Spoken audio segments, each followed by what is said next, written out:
Hi students, in previous video we learned about the taxonomic categories in which kingdom, division or phylum, class, order, family, genus and species. In detail we learned about the taxonomic categories or also a taxons. Okay. तर generally आपण ज्या काही classification बद्दल आपण माहिती घेतली, पण जे काही आपण जीनस आणि स्पेसीज पाहतो किंवा पर्टिक्युलर ऑर्गॅनिझम्सचे जे काही नाव पाहतो त्याच्यानुसार वेगवेगळ्या ठिकाणी त्याची वेगवेगळी नावे आहेत. ओके. तर याच्यासाठी स्पेसिफिक आणि इंटरनॅशनल लेवलला जे कम्युनिकेशन होतं त्याच्यामध्ये ऑर्गॅनिझम्स कसे आयडेंटिफाय केले जातात किंवा त्यांच्यासाठी पर्टिक्युलर काय नेम्स दिलेले आहेत ते आपण स्टडी करणार आहोत. तर आजच्या व्हिडिओमध्ये आपण स्टडी करणार आहोत नॉमिनिक्लेचर.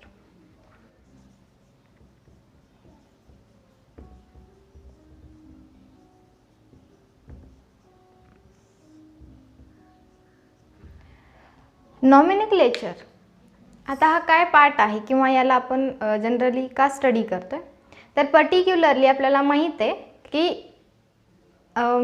हे जे वर्ल्ड आहे याच्यामध्ये खूप सारे कंट्रीज आहेत, बरोबर आहे, आणि या कंट्रीजमध्ये वेगवेगळ्या लँग्वेजेस यूज केल्या जातात. तर जनरली जेवढ्या काही लँग्वेजेस आहेत त्याच्यानुसार त्या पर्टिक्युलर कोणत्याही एका सबस्टन्सबद्दल वेगवेगळे नेम्स दिलेले आहेत, बरोबर आहे. फॉर एक्झाम्पल आपण जर कुठे फूल असेल त्या फुलाला आपण दुसऱ्या कोणत्या तरी नावाने ओळखत असू तर अदर लँग्वेजेसमध्ये त्याला वेगवेगळ्या नावाने ओळखलं जातं, बरोबर आहे. आणि याच्यामध्येच आपल्याला पर्टिक्युलर जो काही समोरचा व्यक्ती आहे तो जर अदर कंट्रीचा असेल किंवा आपल्याच इंडियामधील अदर स्टेट्सचा असेल तर त्यावेळेस त्याला त्या वस्तूबद्दल सांगणं खूप अवघड जातं, बरोबर आहे. म्हणजेच काय, तर एखादी पर्टिक्युलर ऑर्गॅनिझम, ओके, तर पर्टिक्युलर ऑर्गॅनिझमला आपण ज्या नावाने ओळखतो त्याच नावाने अदर पीपल्स ओळखतील असं नाही आहे, बरोबर आहे. याचाच अर्थ प्रत्येकाने एकाच नावाने त्या ऑर्गॅनिझम्सला ओळखावं यासाठी काय केलेलं आहे, तर नॉमिनिक्लेचर केलेलं आहे. तर जनरली याच्यामध्ये वेगवेगळ्या गोष्टी आहेत की याच्यासाठी आपण जनरली दोन्ही पण पाहणार आहोत, एक कॉमन नेम्स आणि एक सिस्टमॅटिक नेम्स. ओके. तर याच्यामध्ये नेमकं काय असतं किंवा याच्यासाठी काय चेंजेस केलेले आहेत हे सुद्धा आपल्याला माहीत होते. तर आपण नॉमिनिक्लेचरकडे वळू, ज्याच्यामध्ये आपण कॉमन नेम आणि सिस्टमॅटिक जे काही नेम्स आहेत त्याच्याबद्दल आपण स्टडी करणार. Nomenclature, the art of naming the object is in fact in science is called as a nomenclature. म्हणजे नॉमिनिक्लेचर हे एक प्रकारचं आर्ट आहे ज्याच्यामध्ये पर्टिक्युलर ऑर्गॅनिझम्सला पर्टिक्युलर नेम देण्यात आलेले आहेत. तर हे जे नॉमिनिक्लेचर आहे याच्यामध्ये आपण जे काही नाव देतो त्याच्यानुसार तो कन्व्हिनियंट नाही आहे, कारण की आपल्या इंटेलिजन्स प्रॉपर्टीजनुसार आपण वेगवेगळ्या गोष्टींना वेगवेगळ्या नावाने आवाज देतो किंवा ओळखतो. आणि त्या ज्या ऑर्गॅनिझम्स आहेत त्या सगळे ऑर्गॅनिझम्स हे एका लँग्वेजमध्ये आपण ज्या नावाने ओळखतो ते अदर लँग्वेजमध्ये होत नाही. याच्यासाठी nomenclature is a art of naming the objects. Okay. In science is called as a nomenclature. तर याच्यामध्ये आपण कॉमन नेम आणि सिस्टमॅटिक नेम स्टडी करणार आहोत. तर फर्स्टली आपण पाहू कॉमन नेम और वर्नॅक्युलर नेम्स और local names. Okay. Generally common names, vernacular names और लोकल नेम्स म्हणजे काय, तर जेवढे काही कंट्रीज आहेत त्या प्रत्येक कंट्रीजमध्ये कॉमनली त्या ऑब्जेक्टला नाव दिलं जातं त्याला आपण काय म्हणतो, कॉमन नेम्स म्हणतो. फॉर एक्झाम्पल खूप सारे नाव दिले जातात. फॉर एक्झाम्पल आपण अदर कंट्रीजमध्ये घेऊ, जसे European and American. European and American गार्डनमध्ये एक पॅन्सी नावाचे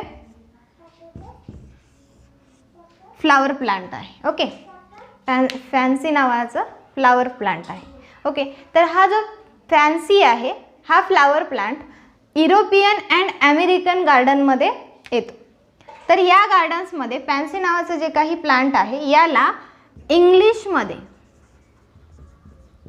टोटल 50 कॉमन नेम्स आहेत, वेगवेगळे 50 कॉमन नेम्स आहेत. ओके, मग हे जे 50 कॉमन नेम्स आहेत ते सगळ्यांनाच माहीत नसणार आहेत, बरोबर आहे.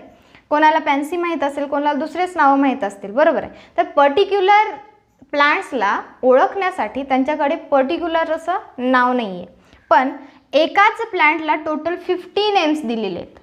म्हणजे हे 50 नेम्स एका प्लांटसाठी असून हे प्लांट्स ओळखण्यासाठी जर आपण त्याच्यामधल्या काही प्लांट्सचे नावं जे आहेत ते आपण जरी सांगितले तर समोरच्या व्यक्तीला जर त्याच्या व्यतिरिक्त नाव माहीत असेल तर त्याला पर्टिक्युलर आपण कोणत्या प्लांट्सबद्दल बोलतोय हे कळणार नाही आहे, बरोबर आहे. तर 2 कंट्रीजमध्ये हे प्लांट्स फॉर्म होतं, तर या प्लांट्समध्ये ग्रो होतो. तर या प्लांट्सबद्दल टोटल इंग्लिशमध्ये 50 नेम्स आहेत. ओके, म्हणजेच खूप कॉम्प्लिकेटेड आहे की पर्टिक्युलर प्लांट्सचं नाव आपण ज्यावेळेस समोरच्याला सांगतो त्यावेळेस तो कन्फ्यूज होऊ शकतो. ओके, आता आपण हे अदर कंट्रीजमधलं जाऊ दे, आपण आपल्या इंडियामधलं एक एक्झाम्पल घेऊ. आपल्याला माहीत आहे इंडिया, आपल्याला माहीत आहे इंडिया जो आहे तो मल्टीलिंग्वल कंट्री आहे, बरोबर आहे. Multilingual means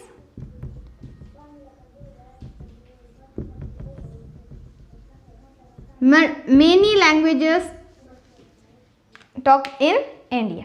okay, speak in English. Generally आपण खूप साऱ्या लँग्वेजेस, वेगवेगळ्या लँग्वेजेस इंडियामध्ये बोलतो, म्हणून त्याला काय म्हटलं जातं, मल्टीलिंग्वल. तर अशा मल्टीलिंग्वल कंट्रीजमध्ये आपण जरी भाषेबद्दल बोललो तर आपल्याला एवढं समजतं की प्रत्येक भाषेमध्ये त्या प्रत्येक ऑर्गॅनिझम्सला वेगवेगळं नाव असणार आहे, बरोबर आहे. आपण जर 2 स्टेटमध्ये पकडलं, महाराष्ट्र आणि कर्नाटका. ओके, कर्नाटकामध्ये प्लांट्सला वेगळे नावं असतील आणि मराठीमध्ये, महाराष्ट्रामध्ये आपण मराठीमध्ये बोलतो तर मराठीमध्ये त्याला आपण वेगळ्या नावाने ओळखतो, बरोबर आहे, ओळखतो. तर याच्यामध्ये आपल्याला एक कन्फ्युजन होऊ शकतं, महाराष्ट्रीयांना कन्नड जी आहे ती येणार नाही आणि कन्नड जे आहेत त्यांना मराठीमध्ये काय बोलतोय ते समजणार नाही. तर पर्टिक्युलर एकाच प्लांट्सबद्दल दोघं बोलत आहेत, महाराष्ट्रीयन अँड कर्नाटक, दोघंही एकाच प्लांट्सबद्दल बोलतात किंवा एकाच ऑर्गॅनिझम्सबद्दल बोलत आहेत, पण त्याच्यासाठी पर्टिक्युलर नेम जे आहे ते त्यांच्या भाषेमध्ये वेगवेगळे आहेत. ओके, मग त्यांना जे काही नावाने ते उच्चारत आहेत ते त्यांना समजत नाही आहे, एकमेकाचं एकमेकाला कळणार नाही आहे.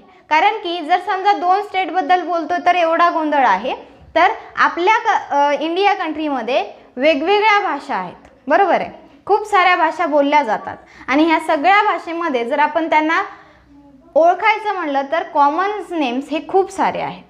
याच्यासाठी आपण फॉर एक्झाम्पल बघू, मँगो, मँगो आंबा जनरली हा सगळ्यांना माहीत असणारा फ्रूट आहे आणि याच्यासाठी जर नावं देण्यात आले किंवा नावं आपण जर त्यांना ओळखत असू तर प्रत्येक भाषेमध्ये आणि प्रत्येक बोली भाषेमध्ये त्यांना वेगवेगळ्या नावाने उच्चारलं जातं. आणि जर समजा आपण फक्त एका कंट्रीबद्दल बोलतोय, ओके, आणि याच कंट्रीमध्ये वेगवेगळ्या स्टेट्समध्ये त्याला वेगवेगळ्या नावाने ओळखलं जातं आणि याचमुळे आपल्याला एवढं लक्षात येईल की language to language and dialects to dialects म्हणजे बोली भाषा, याच्यामध्ये आपल्याला काय दिसून येतं तर वेगवेगळ्या भाषेमध्ये आणि वेगवेगळ्या बोली भाषेमध्ये त्यांना वेगवेगळ्या नावाने ओळखलं जातं आणि याचमुळे आपण यांना व्यवस्थित आयडेंटिफाय करू शकत नाही. आपण जर फक्त एकाच स्टेटबद्दल बोललो तर ते ओळखू शकतात, पण तेच अदर ज्यांना कोणाला दुसरी भाषा येते किंवा त्याच्यासाठी त्यांना दुसरं नाव माहीत आहे तशा व्यक्तींना जर आपण ज्या नावाने ओळखतो त्या नावाने जर सांगितलं तर ते त्यांना समजणार नाही आहे. म्हणून कॉमन्स नेम्स किंवा वर्नेक्युलर नेम्स किंवा लोकल नेम्स हे सफिशियंट नाही आहेत. जर आपल्याला युनिव्हर्सल लेवलला हे आपल्याला कुठंपर्यंत सफिशियंट आहे, शॉर्ट ड्युरेशनपर्यंत किंवा आपल्या पर्टिक्युलर लिमिटेड एरियापर्यंत आपण त्या गोष्टींना ओळखू शकतो, बरोबर आहे. महाराष्ट्रापर्यंतच आपण मराठीमध्ये ज्या नावाने त्यांना त्या ऑर्गॅनिझम्सला ओळखतो त्याच नावाने आपण फक्त महाराष्ट्रापर्यंत ओळखू शकतो. पण महाराष्ट्राच्या बाहेर जर आपण गेलो तर आपल्याला त्या नावासाठी दुसरे नावं दिसतील आणि आपल्याला ते समजणार नाही आहेत. आणि आपण ज्या नावाने ओळखतो ते नावं जर त्यांना सांगितले तर ते त्यांना समजणार नाही आहेत. म्हणजे काय तर कॉमन नेम, व्हर्नॅक्युलर नेम किंवा लोकल नेम हे फक्त लिमिटेड एरियापुरतेच सफिशियंट आहेत. त्याच्या पुढे जर आपण त्याचा यूज करायचा म्हणलं तर ते आपल्यासाठी युजफुल नसणार आहेत. ओके, म्हणजेच काय, जर आपल्याला युनिव्हर्सल लेवलला, इंटरनॅशनल लेवलला कम्युनिकेशन करायचं असेल तर आपल्याला एक पर्टिक्युलर ऑर्गॅनिझमसाठी पर्टिक्युलर नेम खूप इसेन्शियल आहे. आणि जर आपण बाहेर कुठे गेलो तर त्याच्यासाठी पर्टिक्युलर जे काही नाव आहे ते नाव माहीत असणं गरजेचं आहे. आणि प्रत्येक भाषा शिकत बसणं आपल्याला पॉसिबल नाही आहे. तर याच्यासाठी सायंटिस्टने नॉमेनक्लेचरमध्ये एक सायंटिफिक नेम आणलेलं आहे, ज्याच्यामध्ये त्यांनी काय केलेलं आहे तर इंटरनॅशनल लेवलला ज्यावेळेस कम्युनिकेशन होईल त्यावेळेस कुठेही ओके, पूर्ण वर्ल्डमध्ये कुठेही जरी तुम्ही त्या एका प्लांट्सचं नाव सांगितलं तर त्याच्यासाठी पर्टिक्युलर इंटरनॅशनल लेवलला एक नाव देण्यात आलेलं आहे. वर्ल्डमध्ये ते नाव कुठंही ओळखता येतं आणि त्याच नावाने त्याला बोललं जातं. याला आपण काय म्हणतो, सायंटिफिक नेम. तर लोकल नेम किंवा व्हर्नॅक्युलर नेम्स, आपल्याला इथंच एक गोंधळ दिसून येतोय की आपल्याला माहीत आहे हे युजफुल आहे, कॉमन नेम्स हे युजफुल आहेत. ओके, कुठंपर्यंत, लिमिटेड एरियापर्यंत. ओके, लिमिटेड एरियापर्यंतच आपण कॉमन नेम्सचा यूज करू शकतो, लोकल नेम्सचा यूज करू शकतो. पण त्याच्या बाहेर, लिमिटेड एरियाच्या बाहेर जर आपण गेलो तर त्याचा काहीच यूज होत नाही आहे.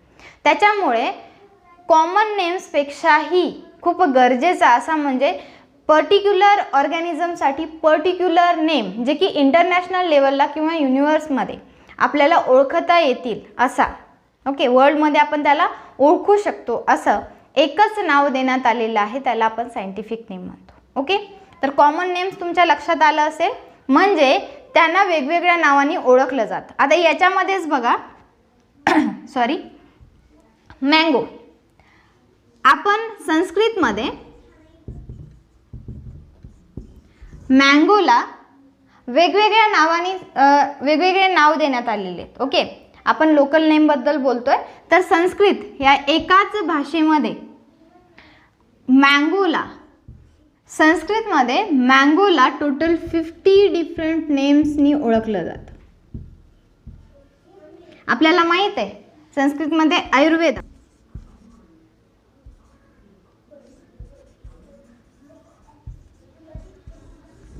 ओके, संस्कृतमध्ये आयुर्वेदामध्ये मँगोला टोटल 50 डिफरंट नेम्स आहेत. म्हणजे एकाच भाषेमध्ये आपण बोलतोय, इंडियामध्ये फक्त एका भाषेबद्दल जर आपण बोललं तर त्याच्यामध्ये मँगोला टोटल 50 डिफरंट नेम्सनी ओळखलं जातं.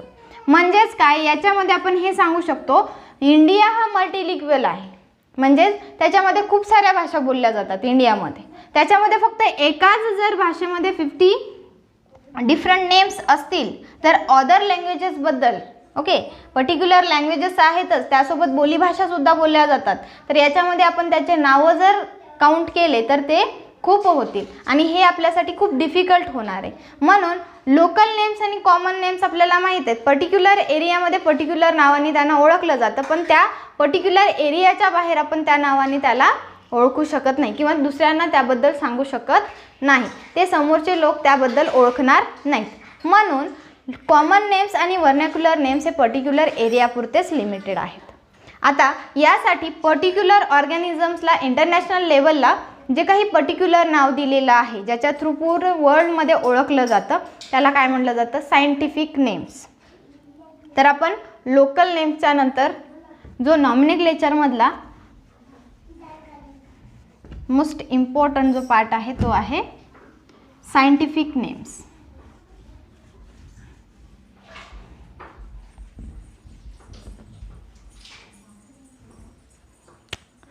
Second one,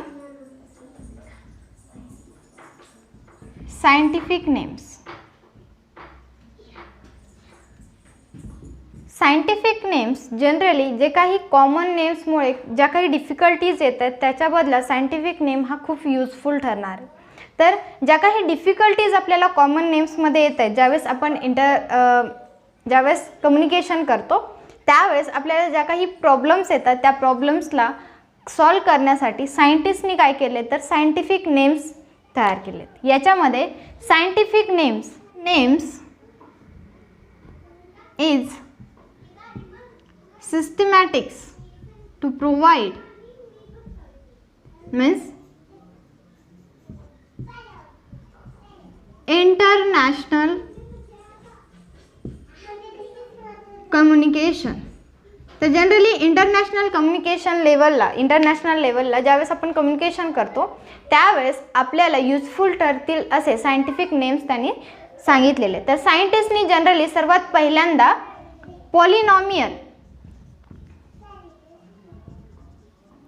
polynomial name scientific names हे सांगितलेले होते. पण कार्ल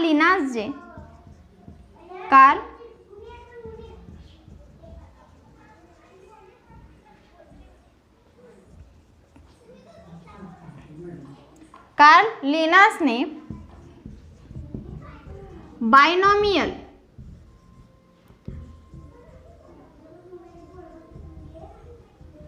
नॉमिनिक्लेचरला खूप महत्त्व दिलेले. तर त्यांनी पॉली मीन्स मेनी. ओके, जे काही नेम्स आहेत ते खूप असू शकतील अशा याच्यामध्ये त्यांनी ते नेम्स दिलेले होते. पण कार्ल लिनासने त्याला कमी केलेलं आहे आणि पॉलिनॉमियलच्या जागी binomial, by means two, only two names असतील अशा नॉमिनिक्लेचरसाठी त्यांनी या बायनॉमियल नॉमिनिक्लेचरसाठी एका बुक्समध्ये म्हणजे स्पेसिस प्लांटारम या बुक्समध्ये 1753ला त्यांनी स्पेसिस प्लांटारम या बुकमध्ये त्यांनी पब्लिश केलेले. 1753ला कार्ल लिनासने स्पेसिस प्लांटारम या बुकमध्ये जे काही बायनॉमियल सिस्टीम आहे नॉमिनिक्लेचरची ते त्यांनी पब्लिश केलेली होती. आणि यासाठीच ICBN international codes of botanical nomenclature यामध्ये त्यांनी कन्फर्म केलेलं आहे. तर ICBNनी या ज्या बायनॉमियल नॉमिनिक्लेचर आहे याला सेटअप ऑफ कन्फर्म म्हणून सांगण्यात आलेलं आहे. तर जनरली कार्ल लिनासने सर्वात पहिल्यांदा हे लक्षात घ्या की सायंटिफिक नेम्स हे कशासाठी यूजफुल आहेत तर इंटरनॅशनल कम्युनिकेशनमध्ये, म्हणजेच आपण वर्ल्डमध्ये कुठेही गेलो तरी त्या पर्टिक्युलर ऑर्गॅनिझम्सला जे काही पर्टिक्युलर नेम दिलेला आहे तेच नेम या सायंटिफिक नेम्समध्ये असणार आहे. तर लोकल नेम्स तिचे यूज होणार नाही आहेत किंवा कॉमन नेम्स यूज होणार नाही आहेत. तर सायंटिफिक नेम हा पूर्ण इंटरनॅशनल लेवलला एका ऑर्गॅनिझमसाठी जर एक असेल तर तोच पूर्ण वर्ल्डमध्ये त्याच नावाने बोललं जातं. असे नाव त्यांना देण्यात आलेले. तर याच्यामध्ये जनरली पॉलिनॉमियल होते. अगोदर सायंटिस्टनी polynomial, poly means many, okay, खूप साऱ्या नावांनी त्याला नाव दिलेलं होतं. पण ते न देता कार्ल लिनासनी त्याच्यामध्ये बायनॉमियल सिस्टीम ऑफ नॉमिनिक्लेचर केलेले.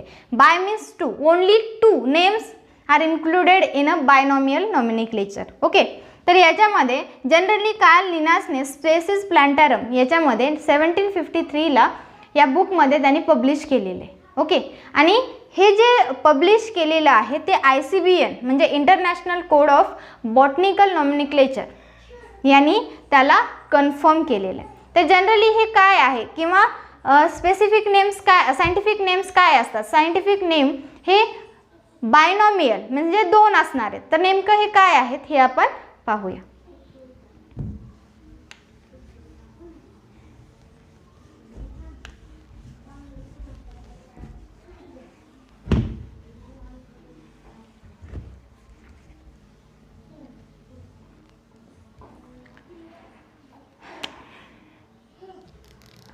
तर जनरली ICBN यांनी जो काही कन्फर्म केलं होतं सायंटिफिक नेम्सना किंवा बायनॉमियल सिस्टीम ऑफ नॉमिनिक्लेचरला, याच्यामध्ये जनरली बिफोर 2011 हे कन्फर्म होतं ICBN थ्रू, पण नंतर चायनामध्ये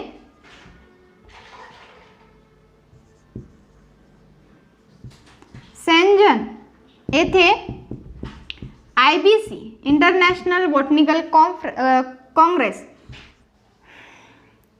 ICBN काँग्रेस ही चायनामध्ये शेंझन इथे काय झाली, यांची एक पर्टिक्युलर कॉन्फरन्स झाली. याच्यामध्ये कधी झाली ही 2017ला.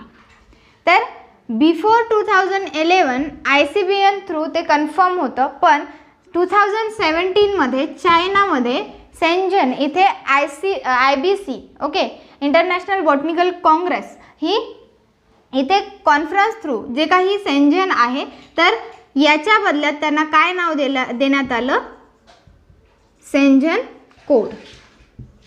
काय नाव देण्यात आलं, Shenzhen code. Okay, international code of botanical नॉमेनक्लेचरला नंतर काय सांगण्यात आलं, शेंझन कोड. कधी, 2017. ओके, त्याच्यानंतर जे काही ओल्ड कोड्स आहेत, या ओल्ड कोड्सना म्हणजेच ICBNचे नंतर चेंज करून काय करण्यात आलं, INAFP या नावाने त्यांना ओळखण्यात आलं. तर हे काय आहे, international code of nomenclature algae फंगाय and plant. आणि हे कधी पब्लिश करण्यात आलं, 26 जून 2018. त्याचा अर्थ काय, international code for nomenclature of algae फंगाय and plant. तर जनरली मेन जो आहे सायंटिफिक नेम्स जे आहेत, जनरली सर्वात पहिल्यांदा कार्ल लिनासने 1753ला स्पेसिस प्लांटारम या बुकमध्ये काय केलेलं होतं, पब्लिश केलेलं होतं. आणि यालाच त्यांनी कन्फर्म करून ICBN okay ICBN international code for botanical nomenclature okay यांनी कन्फर्म केलं होतं आणि याच्यामध्ये सेटअप केलं होतं. तर बिफोर 2011 पर्यंत हेच होता, पण IBC ह्या कॉन्फरन्स थ्रू चायनामध्ये ज्यावेळेस हेल्ड झाली, म्हणजे शेंझन येथे, चायनामध्ये शेंझन येथे 2017ला, तेव्हा त्याचं नाव काय करण्यात आलं, शेंझन कोड. आणि ओल्ड कोड्स जे आहेत, ओल्ड कोड्स ICBN त्याला त्यांनी चेंज केलं ICNAFP मध्ये. तर ICNAFP म्हणजेच काय, तर international code for nomenclature of algae फंगाय and plant. आणि हे कधी पब्लिश करण्यात आलं, 26 जून 2018 मध्ये. तर जनरली जो काही हिस्ट्री आहे नॉमेनक्लेचरमध्ये, ज्याला आपण ज्या नावाने ओळखतो, तो काय झालेला आहे, चेंज झालेला आहे. ओके, तर आता पर्टिक्युलर सायंटिफिक नेम्स म्हणजे काय, तर त्याच्यामध्ये बायनॉमियल म्हणजे काय हे आपण ओळखणार आहोत, स्टडी करणार आहोत.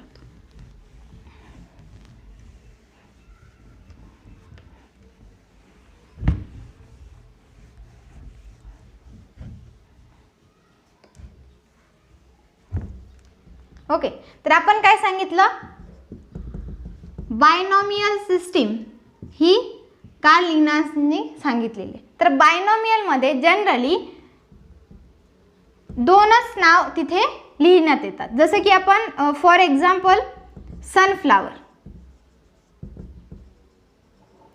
त्याच्यानंतर मँगो, या दोनबद्दल माहिती करून घेऊ. ओके, तर सनफ्लावरला इंटरनॅशनल कम्युनिकेशनमध्ये जर आपल्याला यूज करायचं असेल, तर डायरेक्टली आपण जर सनफ्लावर म्हणलं तर कोणी ओळखणार नाही आहे, बरोबर. आपण इंग्लंड साईड किंवा बाहेर कुठे गेलो तर आपण सनफ्लावर पाहिजे असं जर म्हणलं तर कोणी आपल्याला सांगणार नाही की सनफ्लावर काय आहे. ओके, तर इंटरनॅशनल लेवलला कम्युनिकेशन करण्यासाठी सनफ्लावरला काय म्हणलं जातं, Helianthus annuus. Okay, Helianthus annuus. मँगोसाठी काय म्हटलं जातं? Mangifera indica. Mangifera indica. Okay. तर जनरली आता इकडे लक्ष द्या. तर सनफ्लावर किंवा मँगो आपण अदर कंट्रीजमध्ये गेल्याच्या नंतर डायरेक्टली जर म्हणलं मँगो पाहिजे किंवा सनफ्लावर पाहिजे तर आपल्याला ते सांगून सुद्धा त्यांना ओळखू येणार नाही की आपण काय म्हणतोय. तर इंटरनॅशनल लेवलला जर आपल्याला कोणती एखादी ऑर्गॅनिझम्सला ओळखायचं असेल किंवा त्या नावाने सांगायचं असेल तर त्याच्यासाठी पर्टिक्युलर नेम आहे. जे काही कम्युनिकेशन आपण वर्ल्डमध्ये करतो त्याच्यामध्ये एका ऑर्गॅनिझमसाठी पर्टिक्युलर पूर्ण वर्ल्डमध्ये एकच नाव देण्यात आलेले आहे. सनफ्लावरसाठी हेलियांथस ॲनस. ओके. तर याच्यामध्ये हेलियांथस काय आहे? जीनस आहे. हेलियांथस काय आहे? जीनस आहे. ॲनस काय आहे? स्पेसीज आहे. ॲनस काय आहे? स्पेसीज आहे. तसेच मँगोसाठी मँगीफेरा काय आहे? जीनस आहे. आणि इंडिका काय आहे? स्पेसीज आहे. आणि एल जे आहे ते सायंटिस्टचं इनिशियल. तर जनरली आपण काय सांगतो की सायंटिफिक नेम्समध्ये बायनॉमियल नॉमिनक्लेचर आहे. बरोबर आहे. बायनॉमियल सिस्टीम आहे. म्हणजे याच्यामध्ये फक्त 2 यूज केले जातात. तर 2 काय आहेत? तर एक पहिला जीनस असेल आणि सेकंड वन स्पेसीज असेल. जे काही ऑर्गॅनिझम्स आपण इंटरनॅशनल लेवलला ओळखणार आहोत किंवा इंटरनॅशनल कम्युनिकेशनमध्ये यूज करणार आहोत त्याला स्पेसिफिक सायंटिफिक जे नेम दिलेले आहेत ते काय आहेत? बायनॉमियल आहेत. म्हणजे त्याच्यामध्ये 2 आहेत. एक जीनस आणि दुसरा स्पेसीस. पहिला जीनस आणि दुसरा स्पेसीस. ओके. तर सगळे ऑर्गॅनिझम्स इंटरनॅशनल लेवलला जर कम्युनिकेट करायचे असतील तर सगळ्याच ऑर्गॅनिझमसाठी पर्टिक्युलर सायंटिफिक नेम्स हे देण्यात आलेले आहेत. आणि ती सिस्टीम कोणती आहे? बायनॉमियल सिस्टीम आहे. तर आपण हे तर माहीत करून घेतलं की सायंटिफिक नेम्स आपण ज्याचा यूज करून इंटरनॅशनल लेवलला कम्युनिकेट करू शकतो. पण याच्यासाठी काही रूल्स आहेत. सायंटिफिक नेम्स जे आहेत ते लिहिण्यासाठी काही पर्टिक्युलर रूल्स आहेत. ते काय रूल्स आहेत ते आपण पाहू.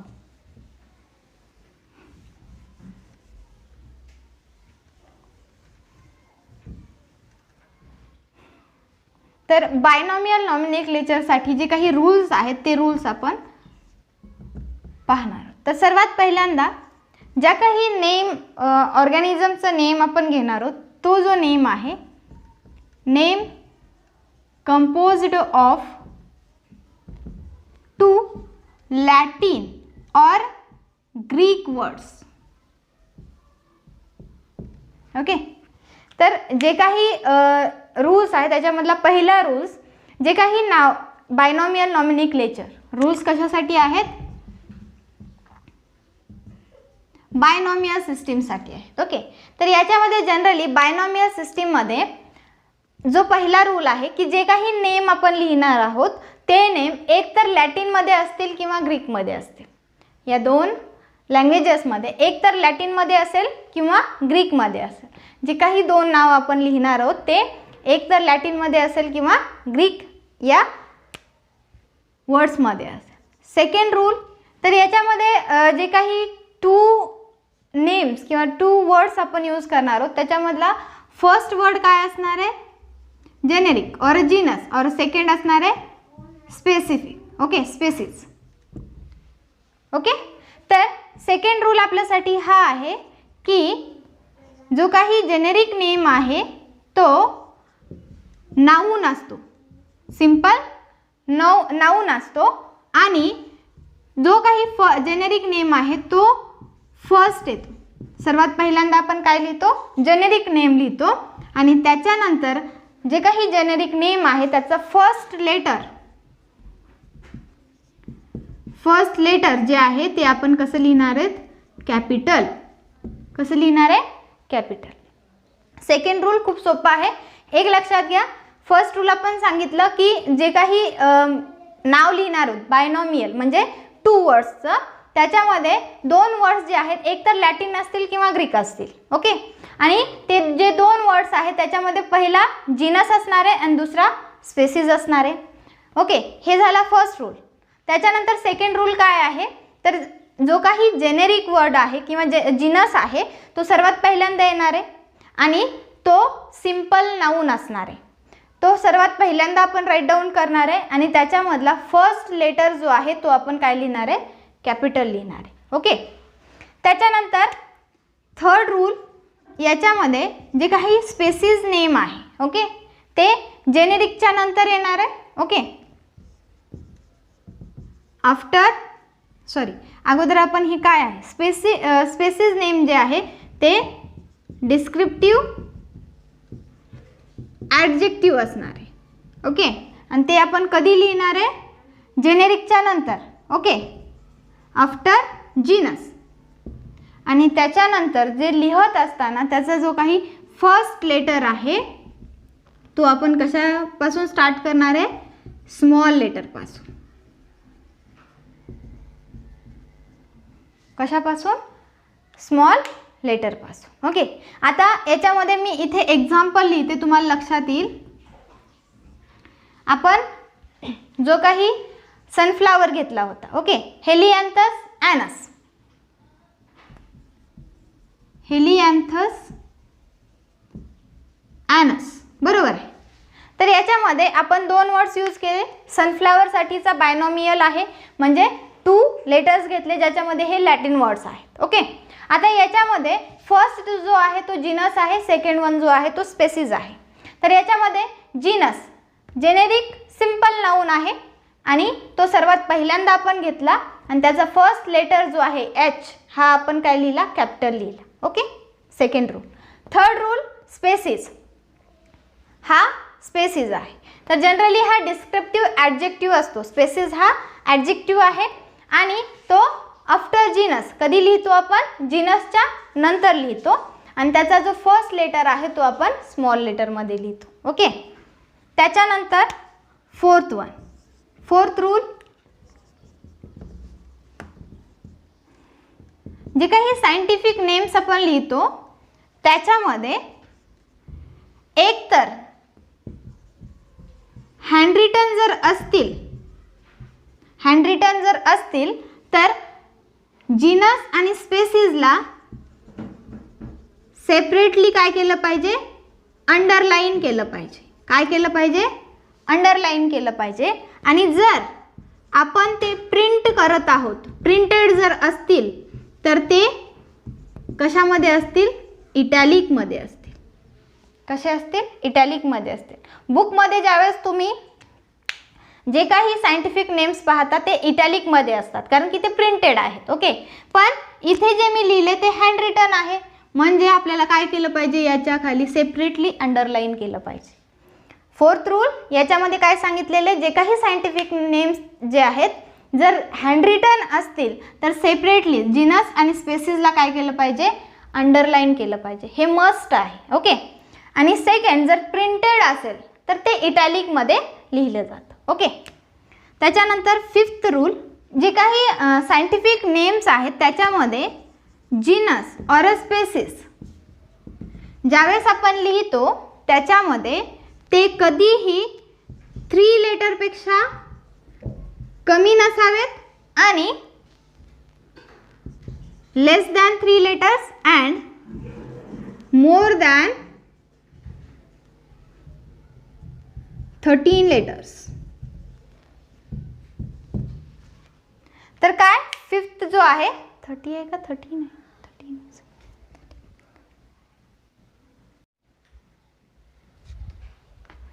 फिफ्थ रूल काय आहे, जो काही जीनस आणि स्पेसिस आहे याच्यामध्ये ज्यावेळेस आपण लिहितो त्यावेळेस जीनस और स्पेसिस हे 3 लेटर्सपेक्षा कमी नसावेत आणि 13 लेटरपेक्षा जास्त नसावेत. ओके. त्याच्यानंतर लास्ट वन रूल आहे सिक्स्थ रूल, ज्याच्यामध्ये युजली जे काही ऑर्गॅनिझम्स असतील, प्लांट्स असतील, ज्याचं नेम ज्या ऑथरनी दिलेलं आहे, ओके, ज्या ऑथरनी दिलेलं आहे तर त्या ऑथरचं एकतर फुल नेम लिहिलं जातं किंवा ॲब्रिव्हेटेड फॉर्ममध्ये त्यांचं नाव लिहिलं जातं. ओके. जसं की मँगो, सायंटिफिक नेम काय आहे, मँगीफेरा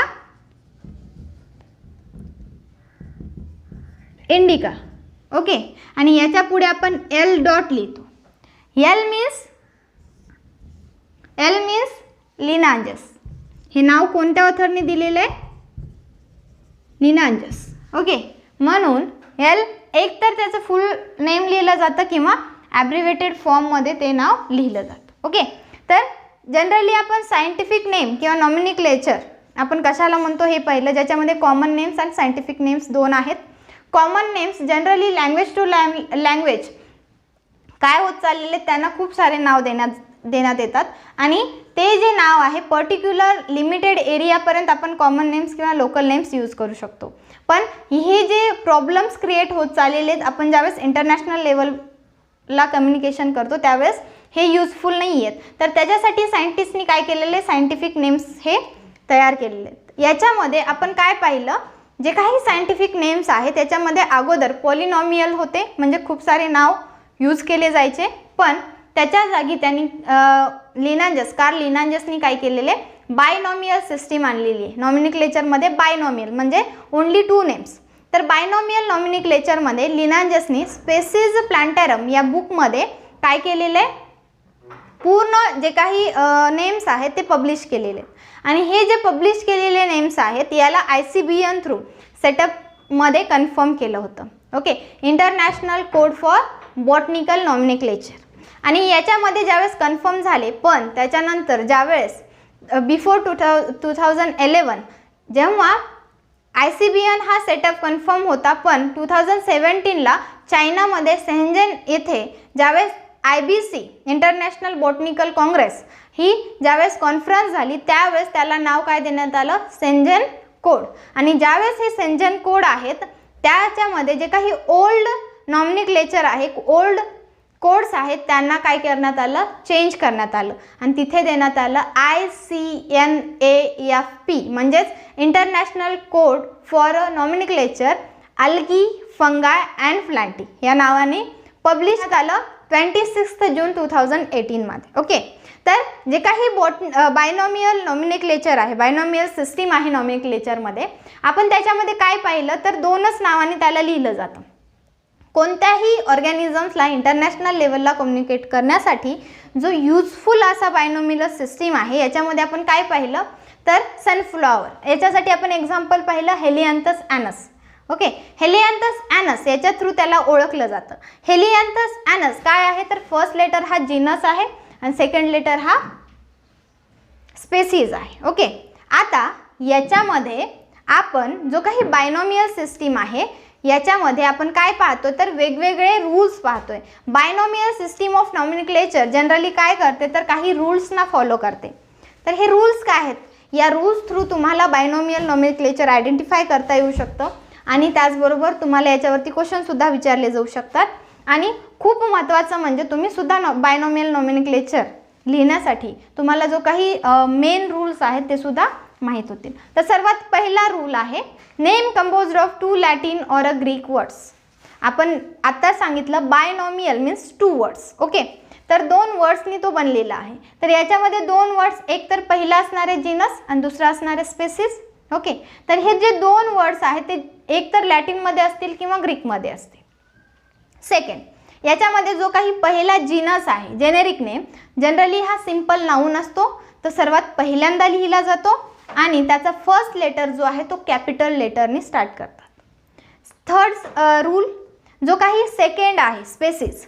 स्पेसीस एक तर डिस्क्रिप्टिव्ह ॲडजेक्टिव्ह आहे, तो जीनसच्या नंतर लिहिला जातो आणि तो स्मॉल लेटरपासून सुरू केला जातो. फोर्थ वन, जे काही सायंटिफिक नेम्स आहेत याच्यामध्ये लिहित असताना जर हँडरिटन असतील तर जीनस आणि स्पेसीसला सेपरेटली अंडरलाईन करणं मस्ट आहे आणि जर प्रिंटेड असतील तर इटॅलिकमध्ये लिहिणं मस्ट आहे. Fifth one, genus or species. Okay, याच्यामध्ये लिहित असताना ते सेपरेटली 3 पेक्षा कमी नसावेत आणि 13 पेक्षा जास्त नसावेत. ओके, वर्ड्स लेटर्स हे 3 पेक्षा कमी नसावेत आणि 13 पेक्षा जास्त नसावेत. 6th लास्ट रूल आहे, जे काही ऑथर्स आहेत ज्यांनी प्लांट्स आणि ऑर्गॅनिझम्सला पर्टिक्युलर नेम्स दिलेले आहेत, सायंटिफिक नेम्स दिलेले आहेत, त्यांचे जे काही नाव आहे एक तर फुल ऑर ॲब्रिव्हेटेड फॉर्ममध्ये लिहिले जातात. ओके, आपण आत्ताच मँगोसाठी बघितलं मॅग्निफेरा इंडिका हे नाव काय कशाचं आहे, मँगोचं आहे. Mangifera it is a genus and indica it is a species. याच्यामध्ये एम हा कॅपिटल आहे, आय हा स्मॉल लिहिलेला आहे. आपण हँड रिटन लिहिलं आहे त्याच्यामुळे आपण त्याला अंडरलाईन केलेलं आहे आणि इथे आपल्याला एल डॉट दिसतो. तर एल हा ॲब्रिव्हेटेड फॉर्म आहे लिनांजसचा, कारण की लिनांजसनी मॅग्निफेरा इंडिका हे नाव कशाला दिलेलं आहे, तर मँगोला दिलेलं आहे. म्हणून एल हे आपण ॲब्रिव्हेटेड फॉर्ममध्ये लिनांजसचं लिहिलेलं आहे. ओके, तर टोटल 6 रूल्स आहेत आणि हे 6 रूल्स खूप गरजेचे आहेत जर तुम्हाला बायनॉमियल नॉमेनक्लेचर लिहायचं असेल किंवा पाठ करायचं असेल तर. आणि सगळ्याच बायनॉमियल नॉमेनक्लेचरसाठी ह्याच रूल्स फॉलो केल्या जातात. तर आपण आजच्या व्हिडिओमध्ये काय पाहिलं, तर एक नॉमेनक्लेचर कशाला म्हणतात, it is the art of naming to object. Okay, in science is called as a nomenclature. आणि जनरली नॉमेनक्लेचरमध्ये आपण 2 पार्ट्समध्ये एक स्टडी केला. एक कॉमन नेम्स ज्याला आपण लोकल नेम्स किंवा व्हर्नॅक्युलर नेम्स म्हणतो आणि second one scientific names. Local names किंवा कॉमन नेम्स हे language to language, country to country त्याला वेगवेगळ्या नावाने ओळखलं जातं. ओके, आपण युरोपियन अमेरिकन गार्डनमध्ये जो काही फ्लावर प्लांट आहे पॅन्सी याच्याबद्दल स्टडी केलं, ज्याच्यामध्ये पॅन्सीला ओन्ली पॅन्सीला 50 नेम्स आहेत इंग्लिशमध्ये. बरोबर आहे. तर हे 50 नेम्स खूप डिफिकल्ट आहे आपल्याला जर कोणाला सांगायचं असेल तर. आणि आपण इंडियामध्ये सुद्धा बघितलं जसे की लिंग्वल जसे कंट्रीज आहेत. ओके, फॉर एक्झाम्पल इंडिया, याच्यामध्ये खूप साऱ्या भाषा बोलल्या जातात, खूप सारे लँग्वेजेस आहेत, त्याचबरोबर डिलेट्स आहेत ज्याच्या थ्रू बोलीभाषेमध्ये सुद्धा वेगवेगळ्या नावाने ओळखलं जातं. आता जो काही मँगो आहे त्याला फक्त संस्कृतमध्ये, आयुर्वेदामध्ये संस्कृतमध्ये जर पाहिलं तर टोटल 15 डिफरंट नेम्सनी ओळखलं जातं मँगोला. आणि अदर लँग्वेजेसमध्ये म्हणलं तर मग खूप सारे होतील. मग याचा अर्थ काय, तर कॉमन नेम्स हे पर्टिक्युलर एरियासाठी काय आहेत, लिमिटेड आहेत आणि त्याच्यानंतर आपण त्यांना यूज करू शकत नाही. ते पर्टिक्युलर लिमिटेड एरियामध्येच यूज केले जाऊ शकतात. आणि ह्या खूप डिफिकल्टीज ऑकर होतात किंवा असे प्रॉब्लेम्स क्रिएट होतात. कशामुळे, लोकल नेम्समुळे किंवा कॉमन नेम्समुळे. आपण त्यांना इंटरनॅशनल लेवलला यूज करू शकत नाही. तर हे प्रॉब्लेम्स कमी करण्यासाठी सायंटिस्टनी सायंटिफिक नेम्स तयार केलेले आहेत. आणि असे सायंटिफिक नेम्स जे अगोदर पॉलिनॉमियल होते त्यांना कार्ल लिनांजसनी 1753 बायनॉमियलमध्ये केलेलं आहे. ज्यांनी या बुकमध्ये काय लिहिलेलं आहे, ज्या बुकमध्ये हे पब्लिश केलेलं त्या बुकचं नाव आहे स्पेसिस प्लांटारम इन 1753. आणि याला पुन्हा सेटअप कन्फर्म म्हणून ICBN थ्रू ठेवलं होतं, international code for botanical nomenclature. याच्यामध्ये खूप चेंजेस झाले. पुढे जाऊन काँग्रेस थ्रू यांना चेंज करण्यात आलं. आता 26 जून 2018 मात्र त्याला चेंज केलेलं आहे. ICBN थ्रू ते आता काय झालेले, ICNAFP. Okay, international code for nomenclature algae, फंगाय and plant. Okay, तर हा चेंज करण्यात आलेला आहे. त्याच्यानंतर आपण जे काही बायनॉमियल्स आहेत, एकतर जीनस आणि स्पेसिस या 2 वर्ड्सनी लिहितो. तर याच्यामध्ये काही रूल्स आहेत जे रूल्स आपण आता स्टडी केलेले आहेत. तर आपण पुढच्या पार्टमध्ये